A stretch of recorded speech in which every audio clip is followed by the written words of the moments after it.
joint work, as I said, and very recent, so recent that it hasn't appeared, with, so again, Mark de Cataldo from Stony Brook and Tamas Hausel from Oxford. So we study this filtration P in a special case, and we find an answer which I think is quite unexpected. So first I have to explain what the map is and how it arises. So this is still part of the introduction. So let's start with C, non-singular projective curve of genus G, bigger than 1. And I denote by N the moduli space of stable rank 2 bundles on C of degree 1.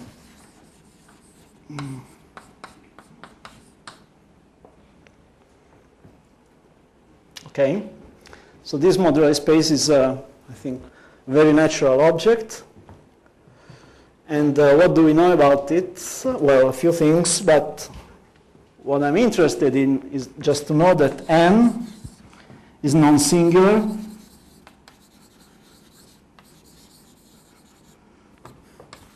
of dimension for G minus 3. Projective.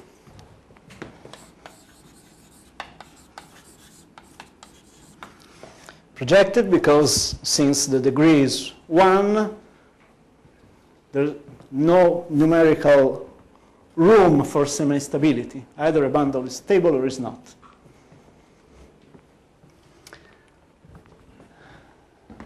So let's pick a point in N. What is the tangent space at E of N?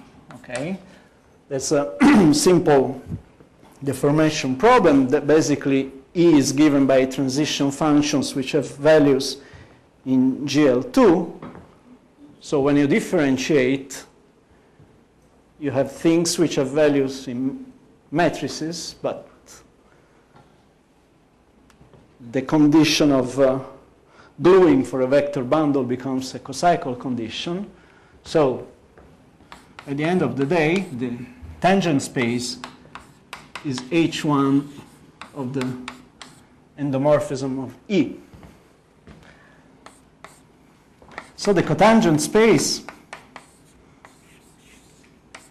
by Serre duality is the set of sections of the endomorphism bundle tensored with the canonical bundle.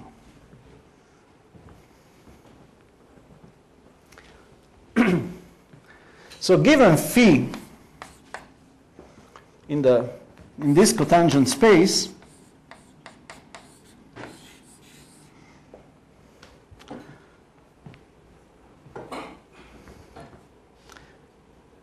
you have its trace and its determinant.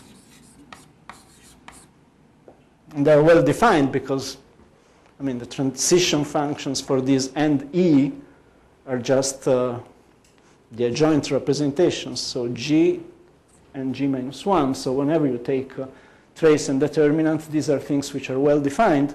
So trace phi is what? Is just an abelian differential. And that determinant is just a quadratic differential. Well, 2. Oh, let me.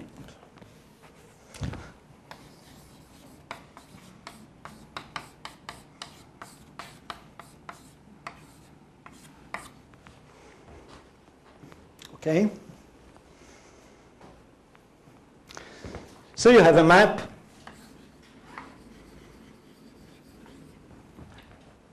which goes from the cotangent space of this moduli space of stable rank 2 bundles to this affine space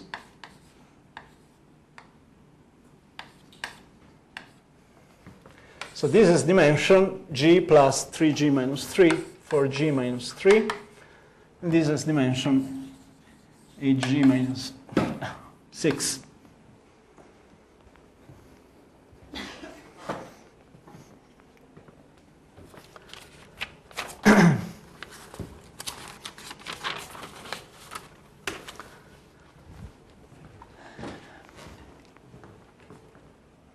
So this is just an affine space, okay? So, and this map is not proper, so call it H in honor of Hitchin. So this map is not proper.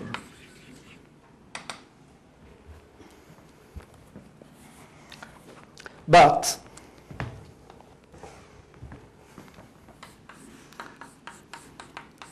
Nigel Hitchin, in the early 80s,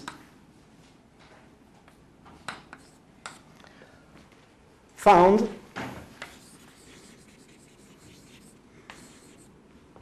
a relative compactification with respect to H. What do I mean by that? That is, he found a variety M. So this is again non-singular, quasi-projective, such that a lot of miraculous things happen. So there are so many that I have to keep my notes, otherwise I forget some miracle. So first, the cotangent bundle of N sits naturally inside this M as a Zariski open.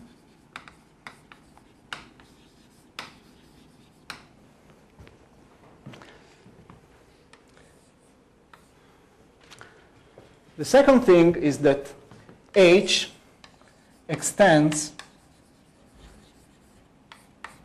to something which I'll still call H from M to the same target.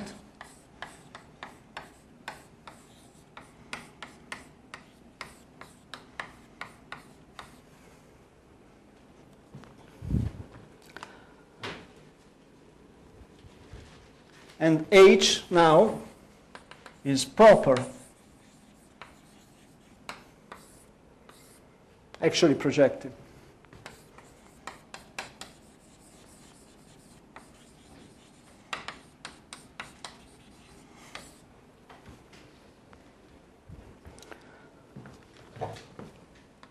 Third fact, M has a natural Hyperkahler metric. So in particular,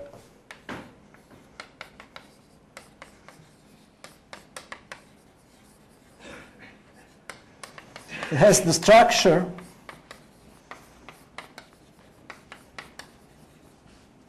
of a holomorphic symplectic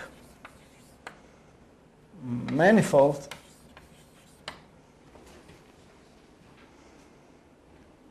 and with respect to this structure, H is what is called usually an algebraic completely integrable system. And by this I mean basically two things. The first thing is that the generic fiber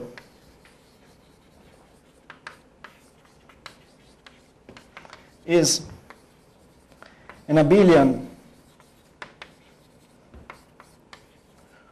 tensor. I can freely use this word after Valerie's talk. And that the fibers are Lagrangian.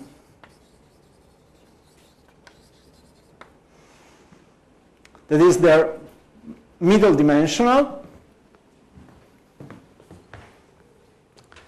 and the holomorphic symplectic form identically vanishes on them. So this is a very interesting thing. So what else? Let's say 4. M has a modular interpretation.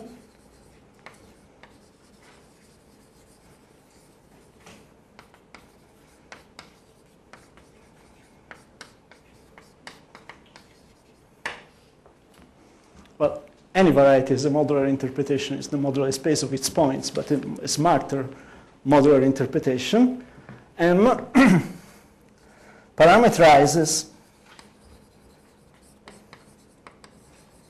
stable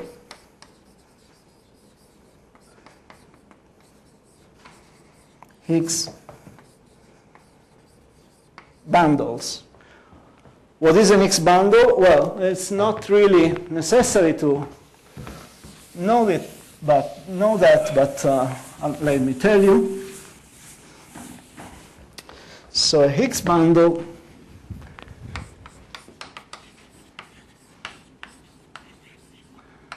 is just a pair E phi, where E is a holomorphic vector bundle,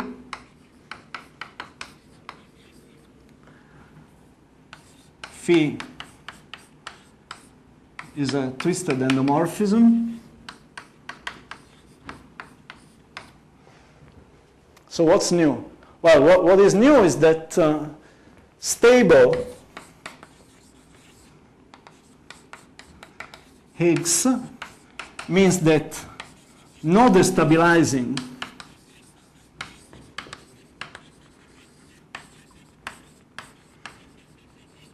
subbundle is phi invariant.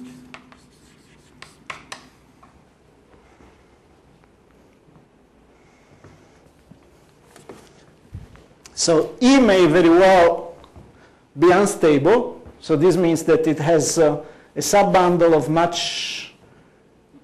of too greater degree. But this is not invariant with respect to this further datum. Okay. So if E is stable, then this condition is nothing new. I mean, you don't care about phi. There's no destabilizing subbundle, period. But it can be that there is some destabilizing subbundle, but then it's not phi invariant. So in this way, you add some points to T star n. Okay. T star n were couples E phi where E was stable. And now you consider also couples in which E is unstable with this further condition. And this is a well-posed moduli problem, and this is the coarse moduli space. So the dimension is even of this direct because it's holomorphic symplectic or not? Yes, also because 8G minus 6 is always same even. G minus 6 you wrote. 8. 8G minus 6 is twice this one. Yeah.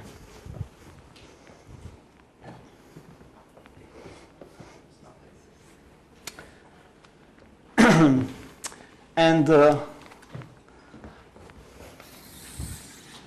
last thing that is very relevant is the following. So as you know, whenever you have a Hyperkahler metric, that means that you have a P1 family of different complex structures. So M with the given complex structure is just one special point of this family. And it's actually a very special point. So the picture is that if you have here P1, then there are 2 points which are antipodal, I and minus I. And here you have M, here you have M. And at the other points, you have something else.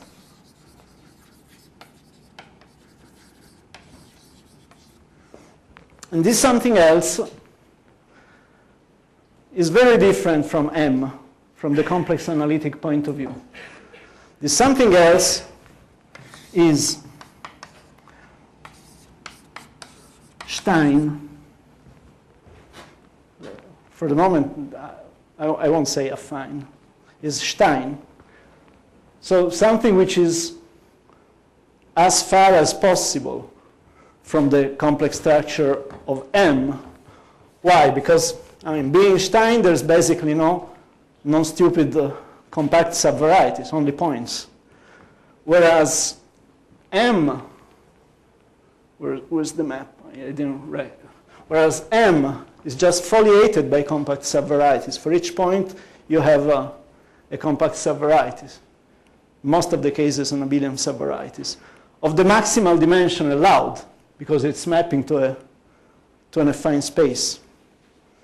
So you can't have bigger compact subvarieties.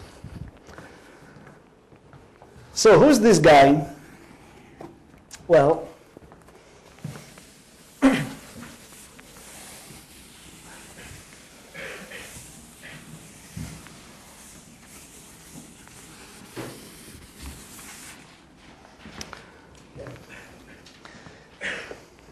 this Stein thing that you see here has 2 different algebraic structures, very different. So one is what is called, so this is just the 0-degree thing of what Simpson has done. So the first algebraic structure is the one which is called MDR. So this we will not use it. So let me just say quickly what it is. This is just a moduli space of flat connections with a pole at one point. Okay, it has a quasi-projective structure and so on. And this is the algebraic structure which fits well in this family.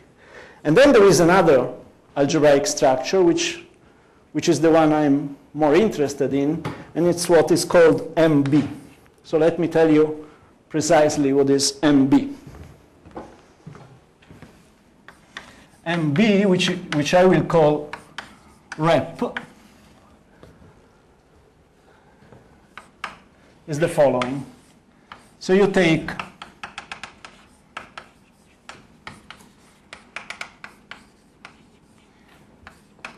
two G-poles of 2x2 matrices with the condition that the product of the commutators is not 1, minus the identity. And then you divide this by the action of GL2C.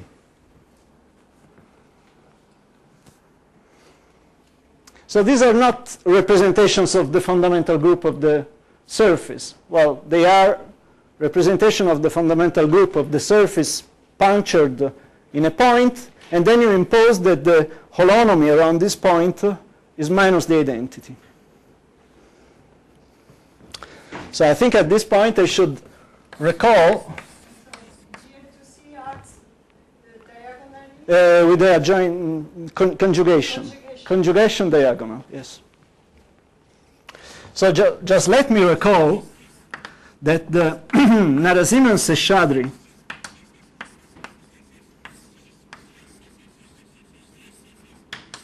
theorem established a similar thing.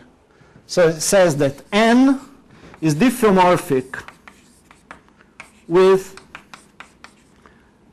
the analog of this after you do with Emacs find and replace GL2 by U2. Okay, so the same thing but only on U2 mod U2. This is precisely the statement of Narasimhan-Seshadri theorem. Okay, now there is a proof by Donaldson which explained precisely that this is just one of the many incarnations of the principle that symplectic quotients are the same as GAT quotients, but I mean are homeomorphic to GAT quotient. Okay, so in some sense this is a sort of complexification of the Narasimhan-Seshadri theorem. So in particular, this rep space is canonically diffeomorphic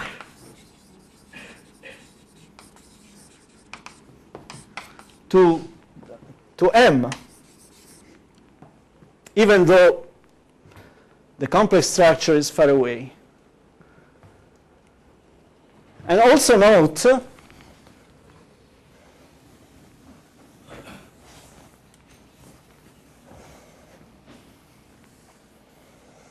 note that from this presentation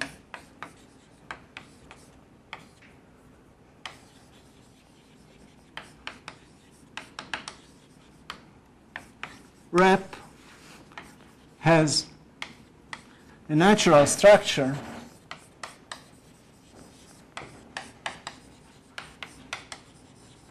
of a fine variety.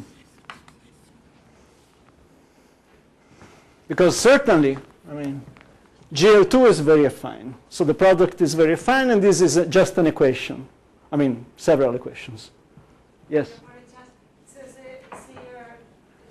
the N is defined without reference to the choice of a point.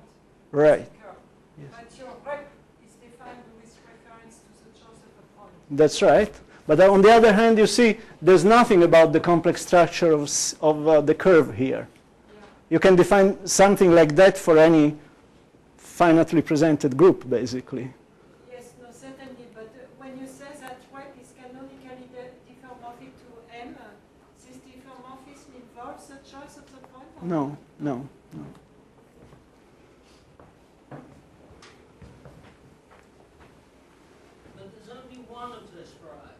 Pardon me? When you vary the Hyperkahler, the complex structure within the Hyperkahler, yeah. you say there are exactly two different values. So a general value. That's right. Yes. But from the algebraic point of view, you never see this.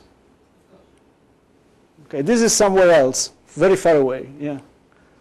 So this is one of the nice examples of non-compact, of course, varieties which are biholomorphic but not algebraically equivalent. This is fibered over N, right? Sorry? This space, the circle is a fibration Over over N. N? No, I don't think so. No, there's no.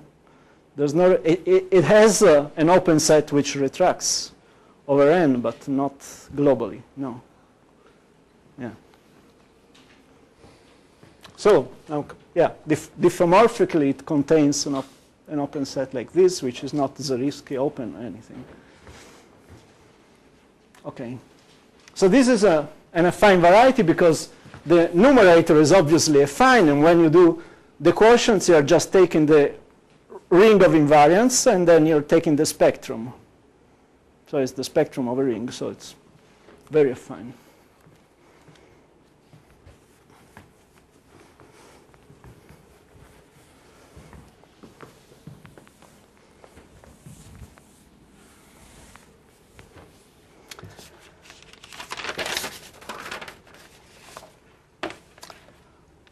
Well, let me make a few remarks. So first remark is that a similar construction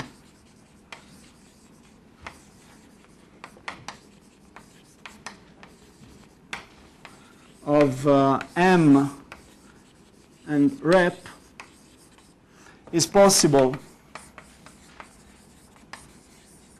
for any reductive group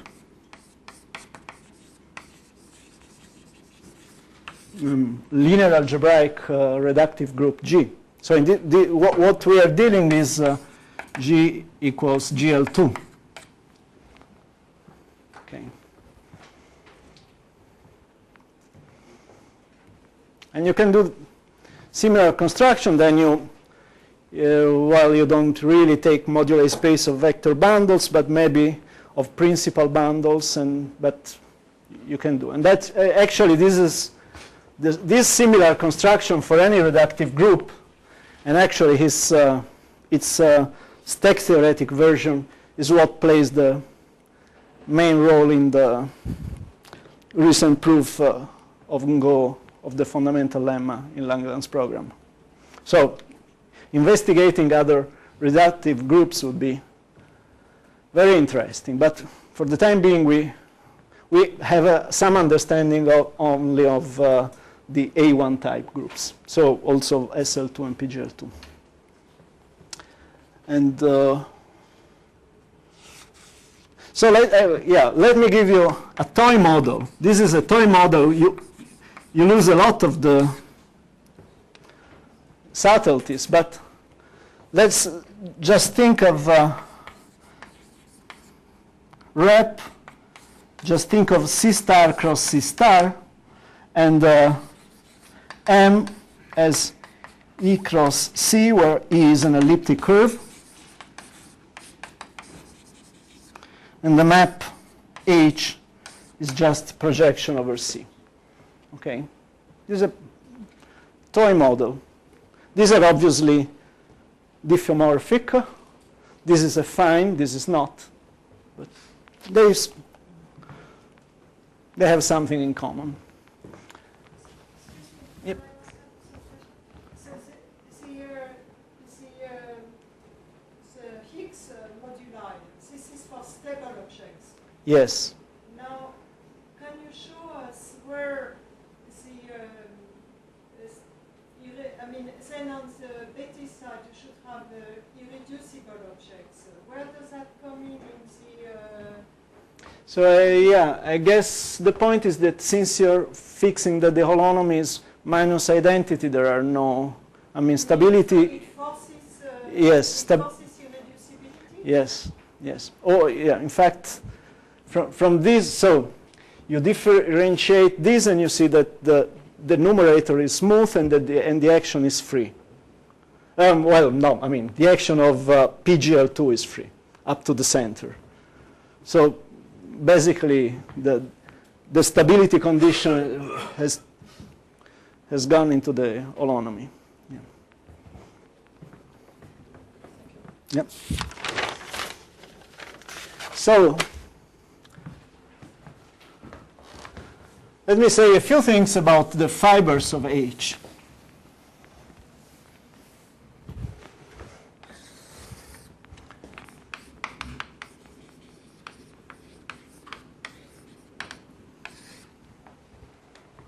So I just erased, no. So I said here that H is projective and the generic fiber is an abelian variety. So let me just say a few things. So let's pick a point, call it S1, S2 in this H0CK plus H0C 2k. So what is h minus 1 of s? So this is a very nice construction. It's by the so-called spectral curve trick. So you consider CS, the double covering, the ramified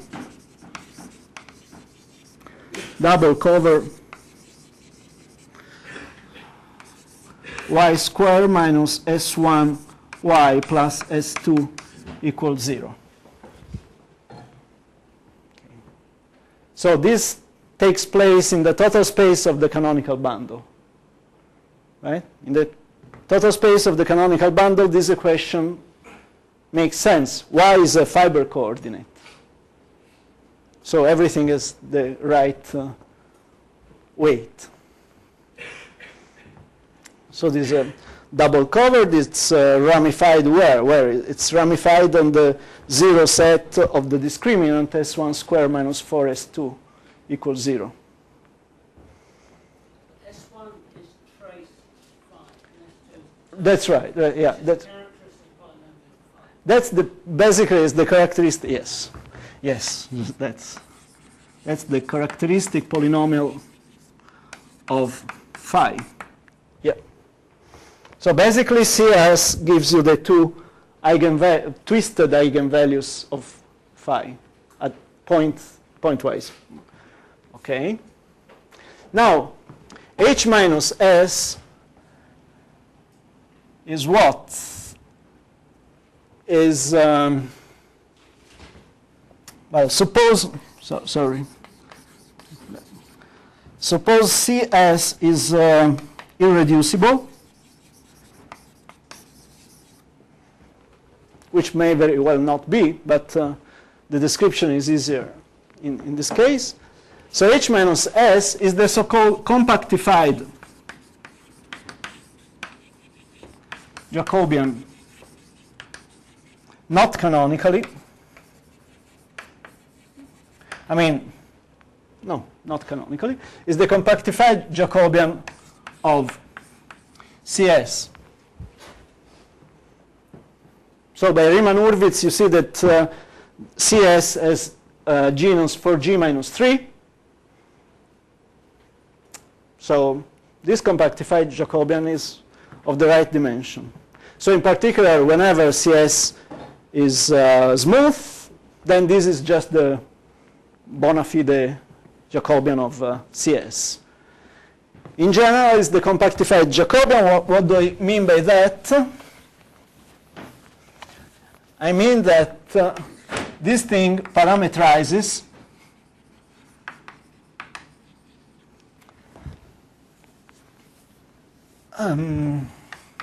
torsion-free,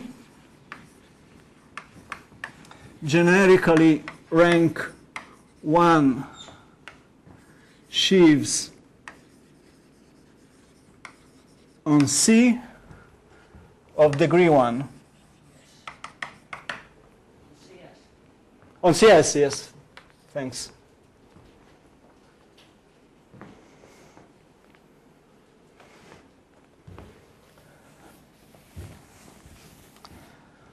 What is the correspondence? So how you build a Higgs bundle from such a torsion-free sheaves? Well, you just take a direct image.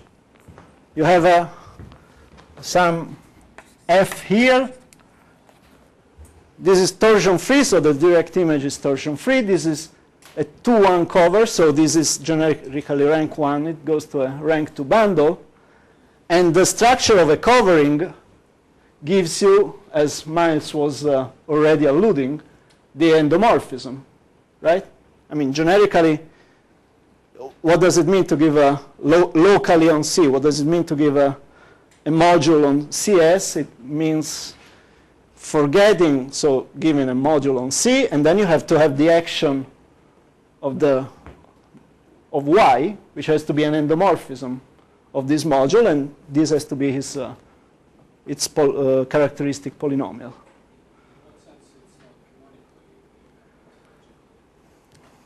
Well, so it depends in the sense that there is no choice of the origin.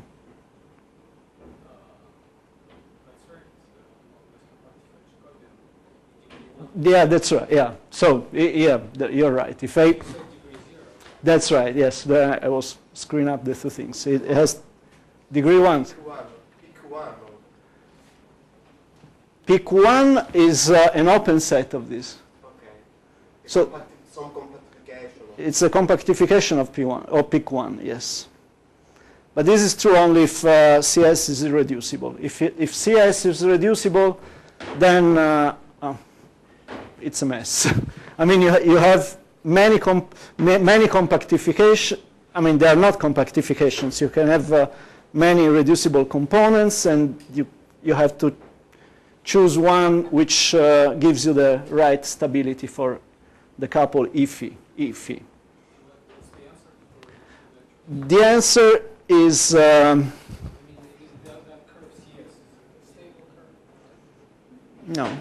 I can have. That's right, but so it has singular points, of course, of type AK. Some, I mean, they're just double points because it's a double covering.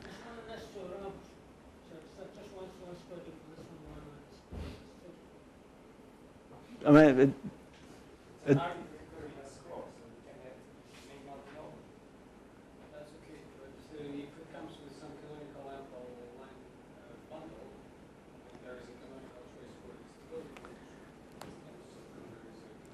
so okay, so so Seshadri-Oda worked out the theory. Yes, so it's I think the one related to the Voronoi choice can be something like that.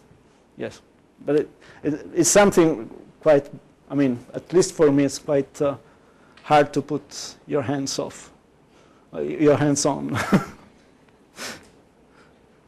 So let me stick to the irreducible case. In the irreducible case, you have none of these problems, and that's a compactification. Okay, so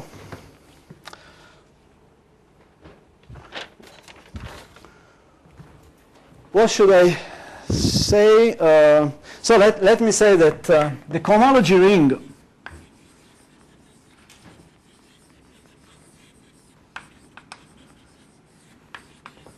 of M is known by generators in relation.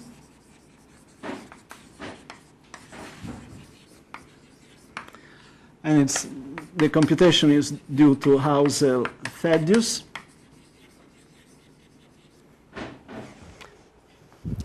So basically the answer is that there are tautological classes. You have some sort of a universal family.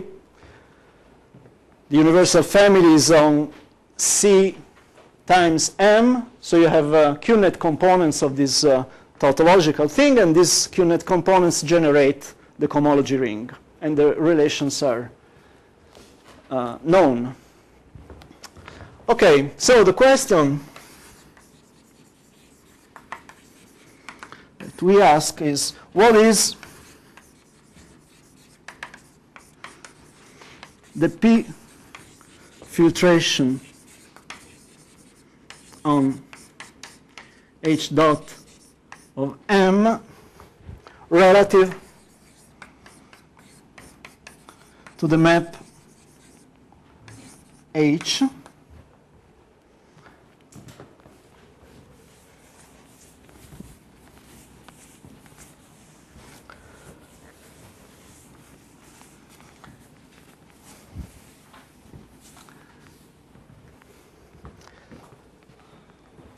So let me first give the answer.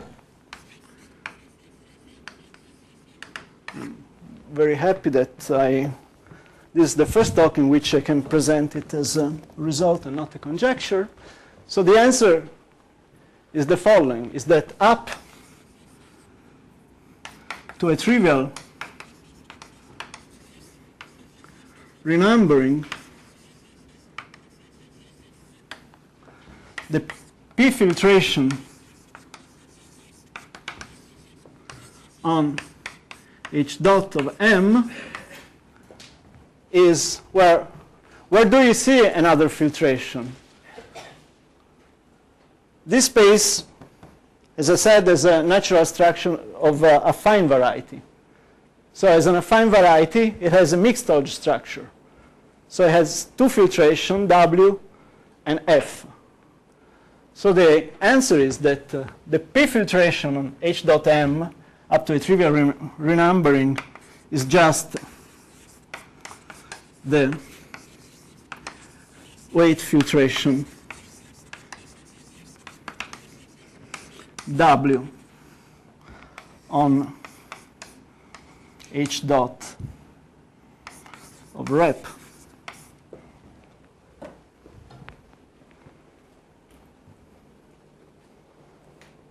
Let me remind you that these are canonically diffeomorphic, so these two vector spaces are canonically identified. So even though these algebraic structures are very far away, in some sense, which is mysterious to me, the topology of the Hitchin map on M, which as Hélène not remarked, M depends strongly on the complex structure of C, is related to some subtle invariant of the cohomology of this thing, which is purely topological. So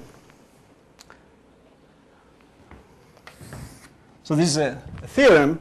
This theorem comes as a corollary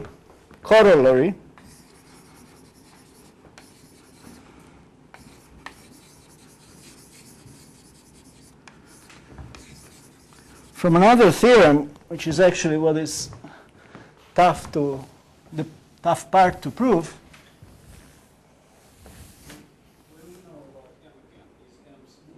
Yes. Yes.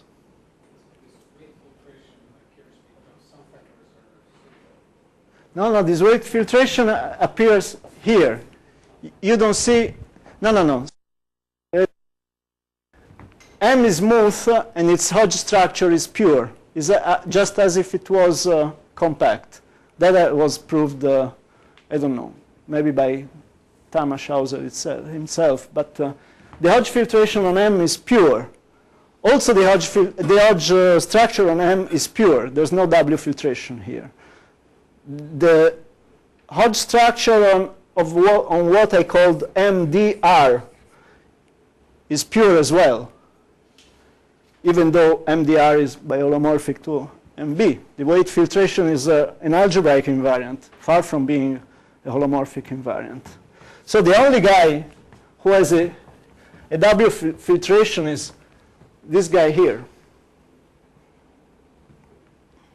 Do you recognize the F filtration on the cohomology FM? So the F filtration, so the mixed Hodge structure of MB is a Hodge state. Ah, so it forces everything. That's right, yeah. Ah, Yeah. Whereas the Hodge theory of M is far from being Hodge state. It contains the... You could phrase the theorem by replacing W by F. If you want, but since... Yes. No, but, yeah. So what is the correct? Well, I mean, these things happen at the level of rational coefficients, so I prefer to keep it at this level.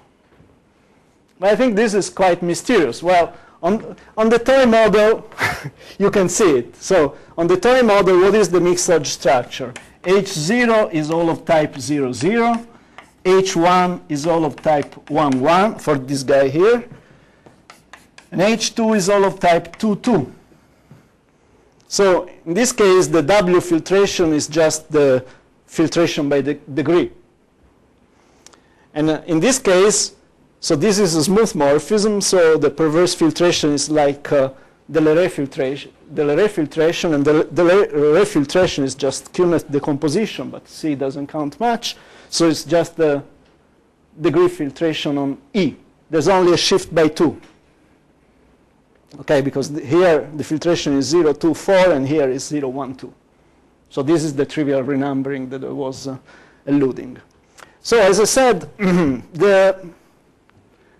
this theorem comes from the criterion for, the characterization of the P filtration that I gave at the end of the first talk.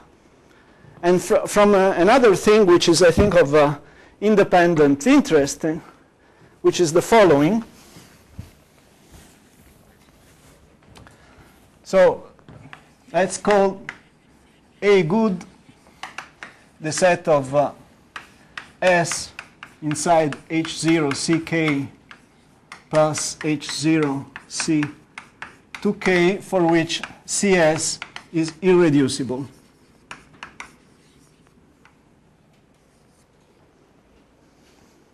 So this is a much bigger set than the set at which CS is smooth. It's a very, it's complementary, has quite a big codimension. Okay? So let's call M good the inverse image of A good. So the theorem is that the restriction of H from M good to A good, on this restriction,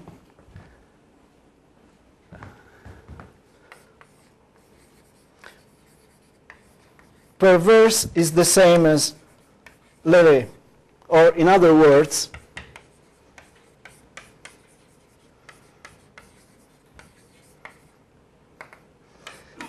these mysterious HQP are just sheaves.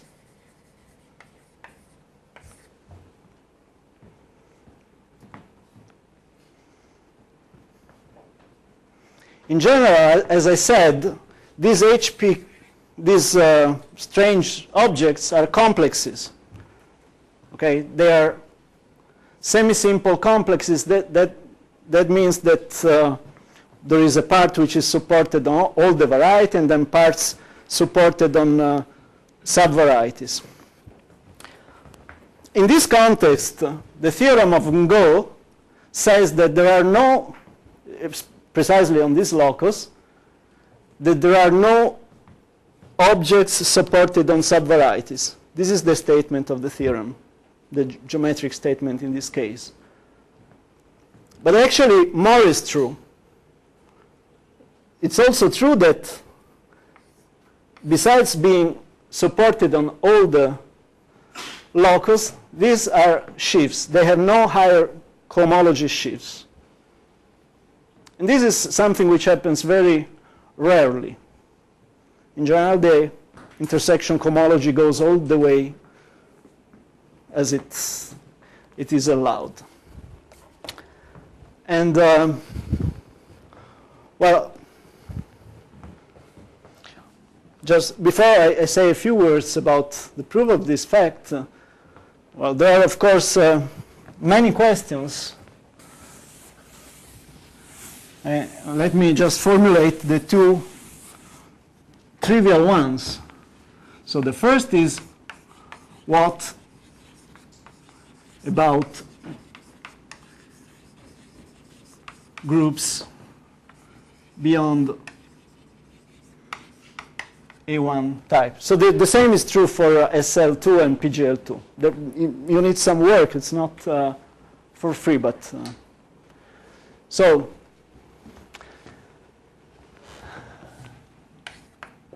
And here one runs into trouble immediately. Runs into trouble because,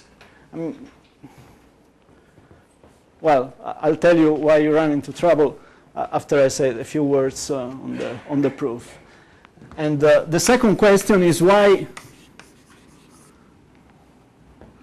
this happens. These are very trivial questions, but proving a theorem is very far from understanding why it is true. So why this W filtration is reflected in this map? How general can it be? Is it something related to these algebraically completely integrable systems, or just a coincidence? And of course, I have no idea. And so this is just for, I mean, there's not much to say about this. Oh, let me mention, there is some toy model which is a bit less trivial than this, which is the following, which is you replace rep by the length n Hilbert scheme of C star cross C star, so zero-dimensional subschemes of C star cross C star of length n, and you replace m by, again, the Hilbert scheme on E cross C, which maps into the symmetric product of E cross C, which maps into the symmetric product of Cn, which is just Cn. Okay, so this is a sort of analog in the sense that it's what is called the parabolic version. So I suppose that the genus is bigger than 1. For genus 1, you have to consider a variation of Higgs bundles, which are called parabolic bundles. And then this is the picture that you get. So when you study this picture, this theorem fails badly. There are a host of perverse shifts which are supported on the strata for this map. So it fails badly. But the theorem about the mixed edge structure of this being just the P filtration, the weight filtration of this being just the weight filtration of this holds true. So in this case, even though we derive from that, this is not, it's maybe not really the conceptual reason why such an equality of filtration holds. So this is something that also we are writing down as a separate example, because the phenomenon is in a way is antipodal to this. Okay, so let me say very few words about why this theorem is true. So this theorem is true because there are two objects on which we have some hold. So first is the fiber. So this fiber is the compactified Jacobian. The compactified Jacobian for a curve which has only points of type AK, so y square equal x to the k plus 1, can, in a sense, be worked out. At least the Betti numbers can be estimated. And on the other hand, as I said, there is a universal recipe to construct these objects from the local system on the smooth locus. So you take this local system on the smooth locus and try to compute first monodromy invariants and then the higher cohomology groups. And you see that the monodromy invariants are already enough to match the Betti numbers of the fibers. And this, by the decomposition theorem, tells you that there's nothing left. So, of course, there are 2 points. You first have to have a hold on the compactified Jacobian. And this, as far as I know, just is, I mean, it's much more difficult if you go away from these singularities.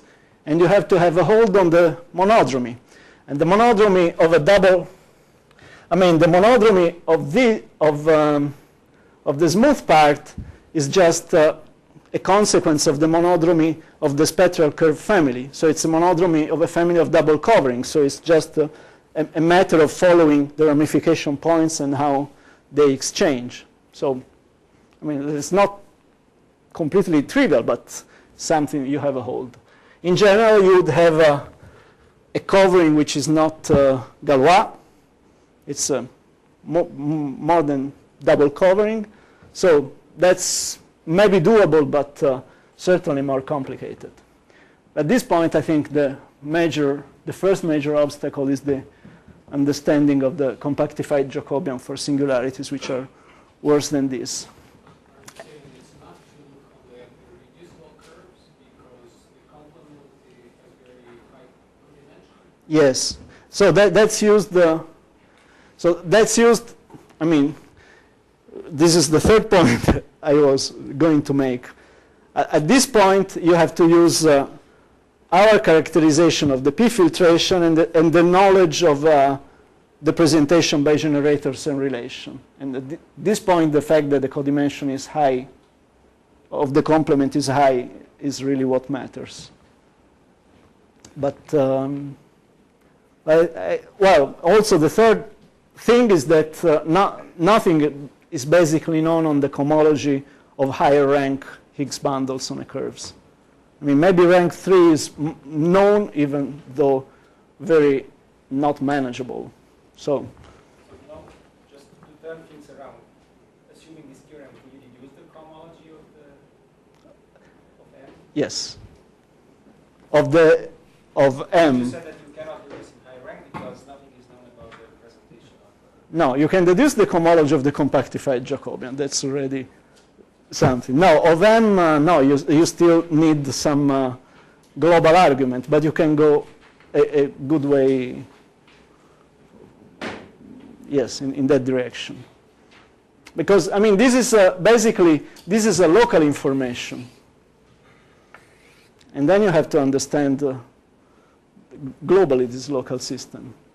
So this is a local information. Basically, you have so some S in the base at which the double cover has bad singularities. And you have to understand the local monodromy there. But in order to compute the global monodromy, there's some step. But, I mean, yeah, you can do a lot in that direction. I'm not sure if you can do everything, but I mean, I remember that my first tries in this direction were that a lot of global cohomology group came out easily. So maybe, yeah. So I think this is the right time to stop. Thank you.